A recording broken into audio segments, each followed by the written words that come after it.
Have you ever been wondering why love called us misery to all hopeless romantic?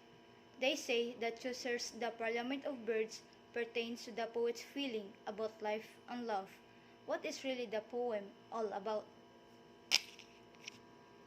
Chaucer's The Parliament of Birds is one of his major dream visions. The poem is written in rhyme royal, a stanza usually consisting of 7 lines with the rhyme scheme AB, ABB, CC. The meter is iambic pentameter, or a set of 10-syllable lines made up of 5 iambs. The classical poem provides recognizable plot and themes to attune the readers to the new material presented by Chaucer.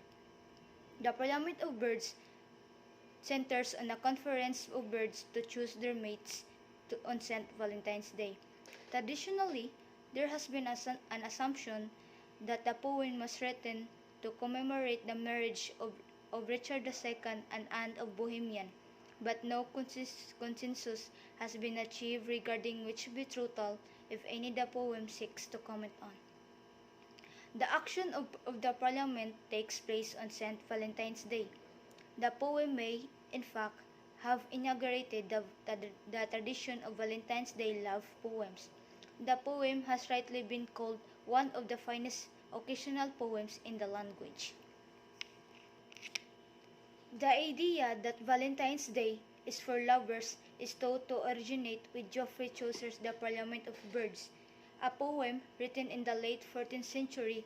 It describes a group of birds which gather together in the early spring on St. Valentine's Day to choose their mates for the year. It seems that the poem sparked a tradition. In 1477, Marjorie Browse, a Norfolk woman, wrote a letter to her cousin, John Paston, calling him my right well beloved Valentine. It is the earliest known letter of its kind. It is difficult to date the poem, but one theory goes that Chaucer wrote it for King Richard II during the negotiations over his marriage to Anne of Bohemia in 1380. Whether or not this was really the event that prompted Chaucer to write the poem, what is clear is that the poem is a humorous and at times philosophical exploration of the idea of love. Don't like Valentine's Day?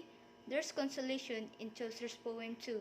It ends with the birds singing a song, having failed to choose their mates and deciding to defer the decision until the next year.